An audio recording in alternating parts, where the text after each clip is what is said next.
Oh, hey guys. Just doing a spot of bird watching here. Welcome to Story Lab. This week, we're taking a look at the story of a small snack that turned into a feast to remember. And speaking of snacks,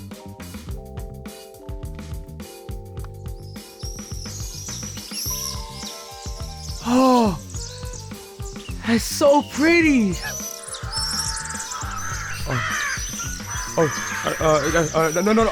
No.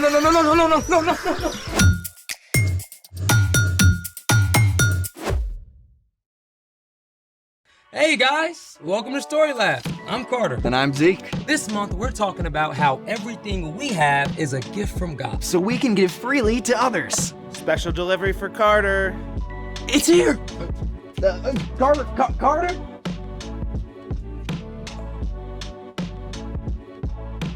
Hey,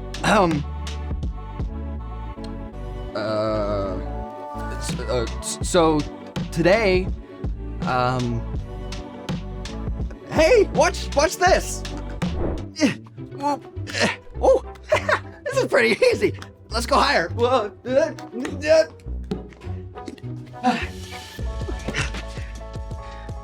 are you doing?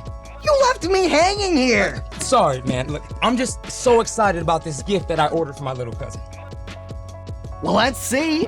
Well, see, his family is going on this epic road trip to the national parks, and I just wanted him to have something fun to take a picture with at each stop. Oh, cool, like a superhero action figure or a giant candy bar or a pigeon? A pigeon. You mean a rat of the sky? First off, rude. And second, this isn't just any pigeon. This is a homing pigeon. Humans and homing pigeons have a very special relationship. What do you mean? You see, thousands of years ago in ancient Egypt, humans used homing pigeons to deliver letters over long distances. So, bird mail? Yep. Homing pigeons were even used in ancient Greece to deliver the results of the Olympics. Oh. For the gold! Homing pigeons have even saved lives. This pigeon named Sher Ami saved hundreds of soldiers during World War I by flying straight through enemy lines to deliver a message. He got a Medal of Bravery for it. That's even better than Olympic gold. But how do the pigeons know where to go? Homing pigeons navigate by landmarks, the position of the sun, and a little thing called magnetoreception. Magneto. Not quite. Magnetoreception means homing pigeons can sense the magnetic field of the Earth and use it for direction. They can be trained to carry a message to a specific place hundreds of miles away. Wow. Who knew pigeons were so cool? This is definitely the right road trip companion for your cousin.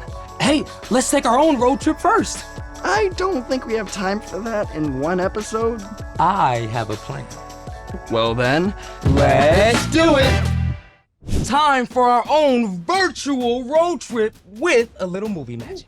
I've got my camera and I'm ready to see the world! First up, in the Peach State, Atlanta, home of the busiest airport in the U.S. Perfect. Oh, are we gonna fly? Straight across the Atlantic Ocean. I wonder if we'll see any whales.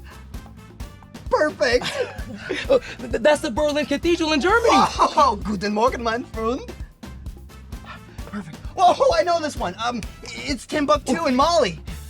The Sahara. Oh, architecture is super cool. Perfect. Oh, that's the famous Lotus Pond in Taiwan. Oh, so much to see.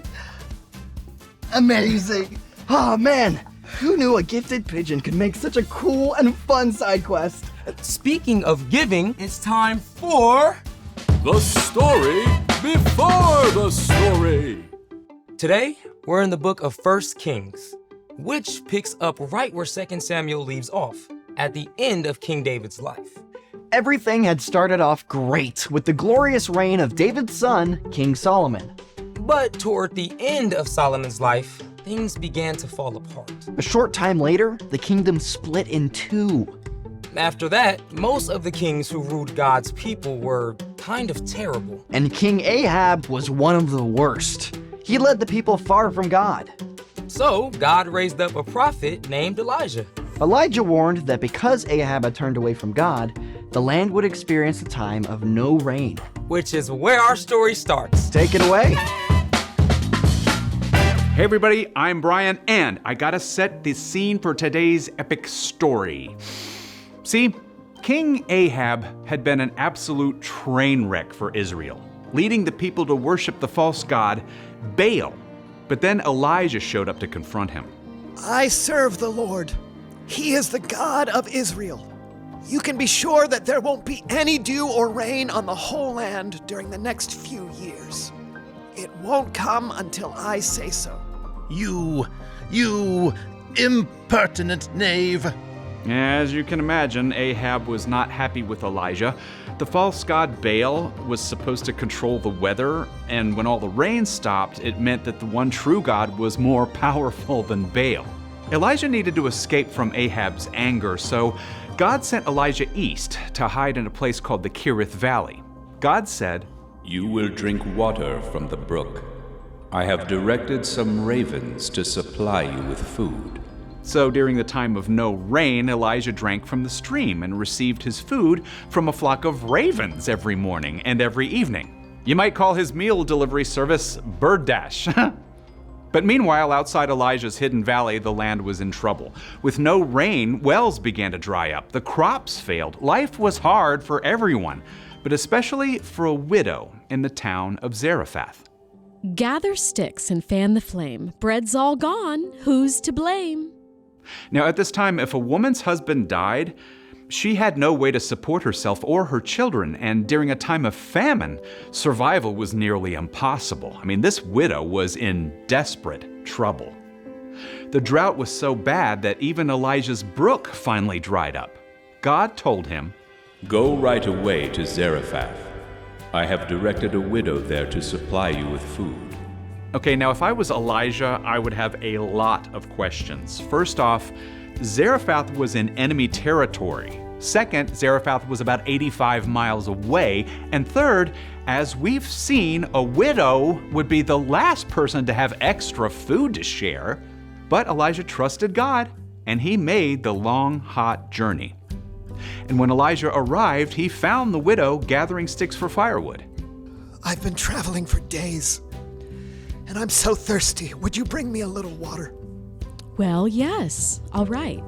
As the widow started to leave, Elijah called out. Please bring me a piece of bread, too. Now, we know the widow had almost nothing. This was a big ask. I don't have any bread. All I have is a small amount of flour and a little oil. I'm gathering sticks to take home for a fire. Then I'll make one last meal for me and my son. And after that, well... The widow had no way to get more flour or more oil, so she and her son had no chance of survival. But Elijah knew what God had told him. Don't be afraid. Go home and make some bread. Bring me a small loaf, and then you and your son eat the rest. The Lord says the jar of flour will not be used up.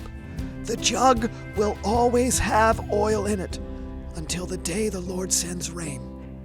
We don't know what the widow thought about this. What Elijah said must have sounded crazy. But she chose to go and do it. She shared her bread with Elijah and had enough left for a meal with her son. And the next day... Look! There's flour here! I know, I used it up yesterday. Quick, bring me that jug. There's oil, too. Just like Elisha said. We can have breakfast, lunch, dinner. Second breakfast, 11sies, afternoon tea. From that day on, the jar of flour and the jug of oil always stayed full enough to provide food for the next meal. And for the rest of the drought, Elijah, the widow, and her son had food to eat, just as the Lord had promised. The end. You know, I've always wanted a bottomless jar of the chocolate hazelnut stuff. Or a never-ending box of pizza. Truth is, we often forget what we do have. So, what's our part in the story? Well, it's easy to compare yourself to other people and feel like you don't have much. But even if you don't have a lot of stuff, like the widow in our story, you can still be generous. And generosity is making someone's day by giving something away. That rhymes. Yeah. No matter who you are, God has given you things that you can share with others. That could be food. Like if your friend forgot their lunch and you share half your sandwich with them. Or you gave your extra water bottle to a teammate at soccer practice. Often, though, what you have to give is more than food. Yeah, it could be like giving a listening ear to your grandpa when he tells you the exact same story for the 9th time in a row. Or pausing to give a smile to the crossing guard. That's right. You can give your time. Your energy. Your encouraging words. Even your good attitude. Jesus showed us amazing ways to give. He was constantly traveling and hardly owned anything, but he always had kindness and help to offer the people around him. No matter who you are or what's going on, God has given you something that you can share with others. Hey Brian, thanks for giving us your time. You are most welcome. See you next time. So, here's the thing. You always have something to give. Hey, you want to help me arrange the photos from our trip? You know it. Georgia is first. Okay. Was Taiwan before or after Germany? Thanks for joining us in the Story Lab. See you next time. I think Germany was first. Or was it after? See, I can't take you seriously. What do you mean?